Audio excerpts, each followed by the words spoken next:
Good morning, folks. How are you? So, it's a brief little update as to what I see. I have not been able to spend much time looking at price action over the last few days. I had a family matter come up that my wife and I are having to deal with. So, with all that said, this is the NASDAQ, this is a daily chart. And if you recall, check your notes if you've been following along on X and all the analysis and commentary I've been giving and guidance for this specific index, NASDAQ. I mentioned that we were looking for higher prices. We're continuously looking for higher prices and ignoring the uh, the natural tendency to want to pick a top. If a top comes, we'll know it. But right now, it just keeps on trying to reach higher. And I want to show you again when price was down here, we were looking at the likelihood of drawing up into this imbalance, this wicks consequent encroachment, and then this SIBI here, ultimately drawing up to this high and then all-time highs. Okay, so those are the levels that are salient to me that I mentioned, and I'm not just mentioning it for the first time here, but it's been drug out over top of about 2 months worth of data. And this wick, this consequent encroachment of that half of that wick is what's being highlighted here. Now, if you look real close, it looks like it gets blurry. It's because there's another level there. We'll see it in a moment. But I just want you to see that there's a confluence of that occurring. So just before I drop down, I want to make sure that this is going to show up on all time frames. And it looks like we're good to go on that. Okay. All right. So today we have CPI number, and tomorrow we have PPI, and all kinds of stuff going on around the world. So it's a Molotov cocktail basically. Um, you should not be trying to trade aggressively, as I mentioned on X. I just want to toss that in there right now, and just know that we're in the summer months with all kinds of volatile events around us, both domestically here in the States, which, as a kind of like a reminder and like a all points bulletin. If you are in the States, be careful this weekend. Okay. There's a lot of things that some nefarious individuals and entities are scheduling to run amok this weekend. So it looks like rain. So bring your umbrella. We have this buy side balance, sell side inefficiency here on June 3rd, 2025. 2025. And then the market has reached up, used this down close candles opening price, which is changes the delivery, my order block. And you can see that there. And then we drew up into this wick, as I said we would do weeks and almost about a month ago. Wicked so far, but look at all the overlapping of these candlesticks in the previous day's ranges. So this is a lot of time being spent in here. So my perspective is this in brief. They're trying to retail's trying to short this, and they just keep pressing it higher, higher, higher. Okay. CPI and PPI number may deliver us into this fair value gap here. And I would be content with that if it was something that I was in the market.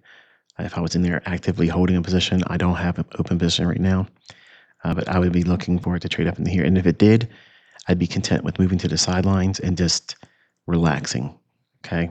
Trying not to press too hard because the climate we're in right now is not conducive for low risk, but rather high probability of you being incorrect. Okay. So professionals don't like to push the edge in those kinds of environments because the only thing it does is it dulls your edge needlessly. And this wick down here is consequent encouragement, so it dropped down in there, opened there, and then rallied up. So we're going to take this information, drop all the way down into a 1 minute chart because it's already getting too long in the tooth here.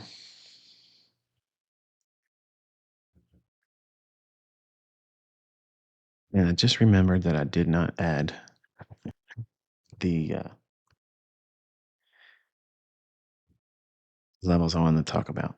So let's go back to that real quick. I know, it's so unprofessional, this guy. He says he's been doing this for 33 years. He'd act like he's doing it for the first time. All right, so we're going to draw from this high up to this low. Okay. So there's your February 24, 2025 daily SIBI. Okay. This candlestick's low to this candlestick's high. The fib levels in here, watch these lines in here. See, there's one there, and then this one here, which is anchored to that. If I go to the fib and highlight the negative 0.5 level, that will take us right up into consequent correction of that wick. Okay. So essentially, what is that, 981 even or thereabouts? So we'll see it when we get down lower time frames. So now we have the quadrant levels in here and that expansion boundary where it can trade outside of that range of that SIBI. It's basically the same principle I taught with -1 and -0.5 for the opening range gaps. Okay, so that principle is universal. So it's half of and or a replication of a range. Those are usually the easiest go-to demarkers for when we're in a consolidation or a defined range of any kind. Half of that range or one standard deviation or full, basically a measured move type measurement of whatever that range high and low is, whatever it is. It's either going to move outside of it by half of its range or one full measurement of its high to low range. And again, if you watch any work on my opening range ideas, you'll know what I'm talking about. So let's drop down now into the 1 minute chart. But in this video, that's not supposed to be so long. All right, and then we'll crunch this up.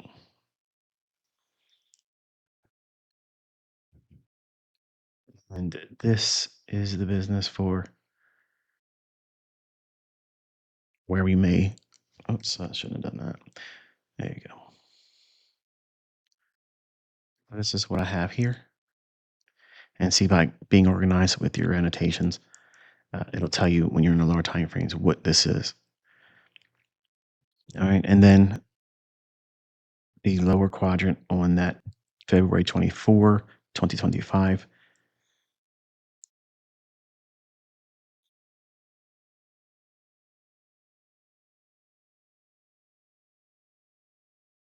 It's Monday's trading.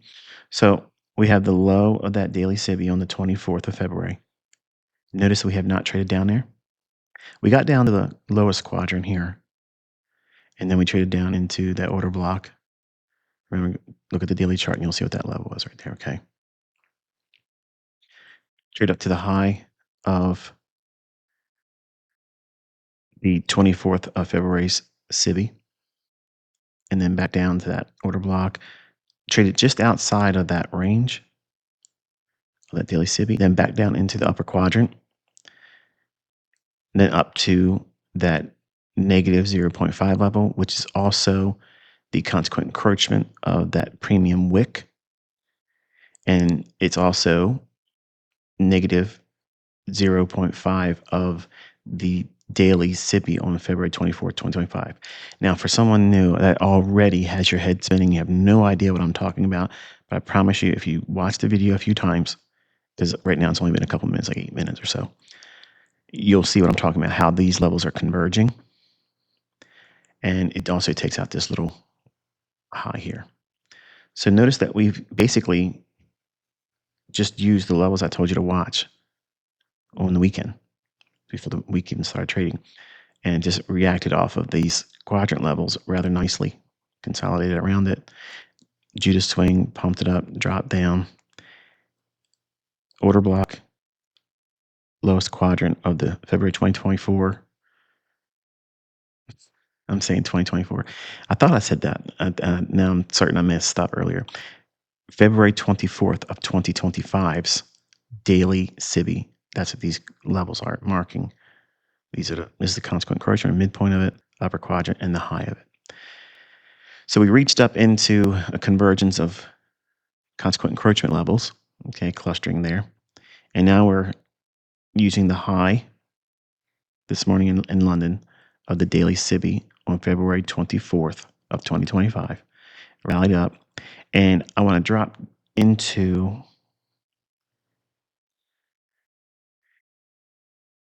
where we're at right now.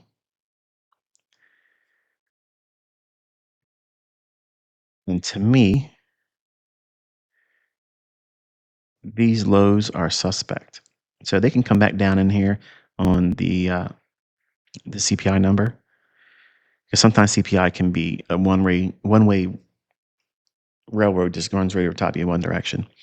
Sometimes it can be a two-stage delivery where it could drop down, take the liquidity here. And since I'm primarily bullish, I'm risk on and weak on dollar. So I don't think the dollar's going to go higher. There's no reason for the dollar to go higher. So many things against it right now.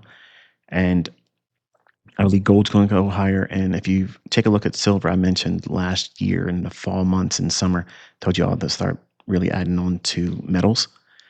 And while silver was being consolidated and held, it's recently been allowed to trade higher. I don't think that's done.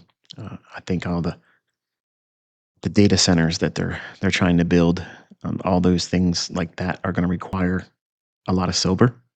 So I think that is a fundamental driver if you want to go there. When it comes to commodities, then I believe there is a supply and demand factor. Otherwise, everything else outside of that asset class is all BS. There's no real reason to own a share of stock. There's no real reason to own, the, you know, a contract of Nasdaq index futures. There's no real reason to do that except for gambling. Is really what it is. It's speculation. But with commodities, there's a real net sum zero game to it with regards to supply and demand. But I think we could drop down into here at the very minimum, drop below here, and then maybe move higher. But just be mindful that CPI number and PPI numbers are absolutely unknown to me. I've not had confidence in being able to forecast the PPI and CPI number in my 3 decades plus. Once in a while, in a blue moon, I've been correct, but not to the degree where I would place a lot of risk behind that trader or viewpoint. So just know that what I'm saying here, just study it. Okay, just watch and see if there's anything to it. So, that's the skinny on that. I want to take your attention to euro because I did talk about that also over the weekend. So let's go. Actually, I know some of you are wanting to know if I've done anything. I have not had a whole lot of time to do very much this week. Um,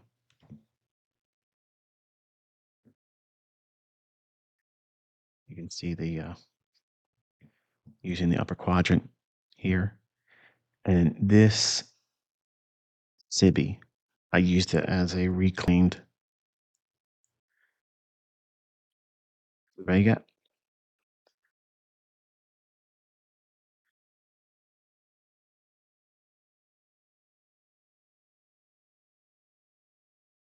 can see that there, and then it looks like I got out at the consequent encouragement, but I didn't. It was just me getting below the sell side right here. Low right there. Watch the sell side liquidity. There it is right there. You can see that is the exit. So 70 handles there, and I haven't had anything for the rest of the week.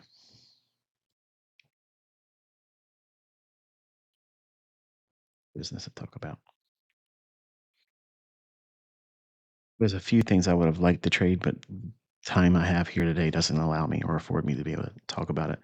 But it was only two other situations. One would have been a scratch. I would have got stopped out covering costs, and the other would have been 40 handles. So it's not even that big of a deal. But this is the only thing I got really to show for the week, and I'm content with sitting on my hands the rest of it.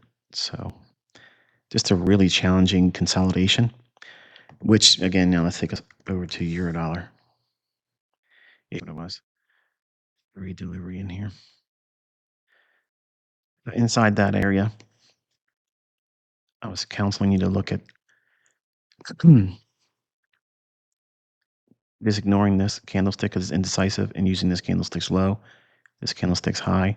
That is your actual gap. Extend that through.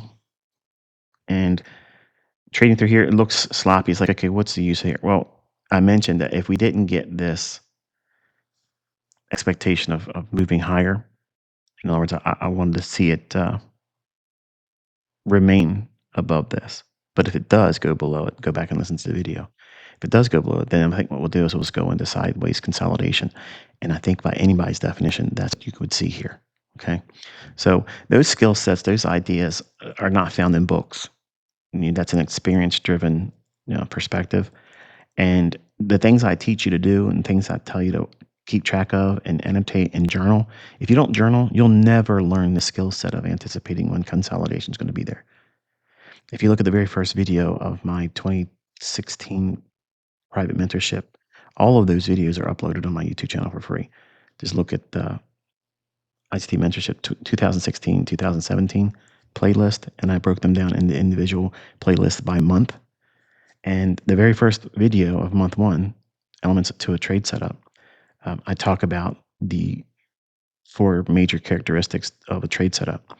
There's an element of consolidation, and you're not going to know in the beginning how to anticipate when consolidation is going to come into the marketplace, and you're not going to know as a new trader when that market will leave consolidation and go into, a trending or a reversal or something to that effect. And that's one of the benefits of having a mentor that's been doing it for a long time and not just talk about it through a market replay perspective. If you don't have the foresight or the experience to be able to have prognostication that has a track record of a length of time beyond just last year or 2 years, parroting somebody else that's been doing it, decades longer than them, it's very telling when you listen to someone when they share insights, because if they can't, number one, stand on transparency and say, there are times I'm not going to know. And right now, I don't know. I just know that if we did not use the inversion fair value gap to go higher, then we were going to go in consolidation, because everything is still primarily risk on, meaning all assets that are not dollar viewed, in other words, euro dollar, euro's higher, dollar lower, or dollar consolidation, euro higher. That's risk on for me. Risk off would be dollar index rallying higher, euro going lower, or euro in consolidation while dollar goes higher. That's risk off. So I'm primarily anticipating higher prices across the board, except for dollar. And for someone that's new, you might see this, and you may have watched Euro this week and probably giggled to yourself and said, this guy, he was really wrong on Euro.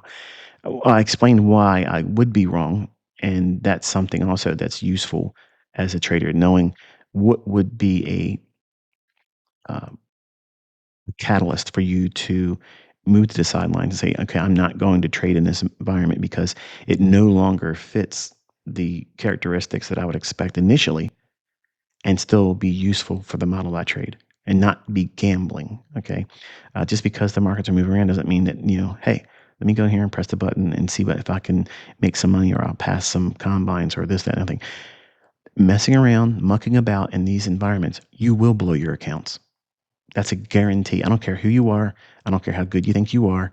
You're going to blow your accounts, because you're going to get tripped up into taking more trades than you should. You're going to trade larger leverage than you really should.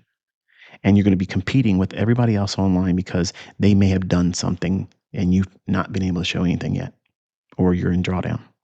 So this present condition in the marketplace right now, with all the things that are going on, this is a perfect storm for someone that has no discipline, no self-control, no model, no experience, no respect for the measure of risk. It's a shipwreck waiting to happen. And nobody's at fault but you when it does. So anyway, with all that, I expect higher prices.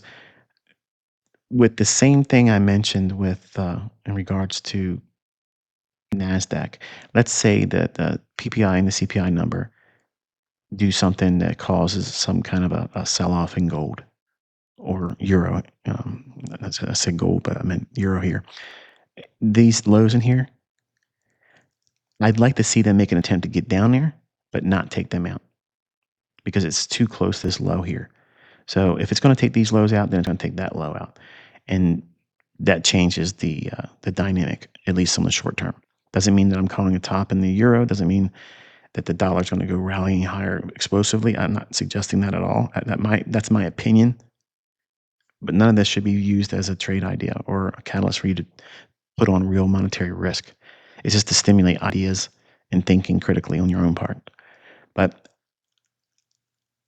yeah, I find it fascinating that today we used that inversion fair value gap I mentioned over the weekend here, and I'd like to see it draw up into this level here, and then this for euro. Watch this. I would like to see this in here act as an inversion fair value gap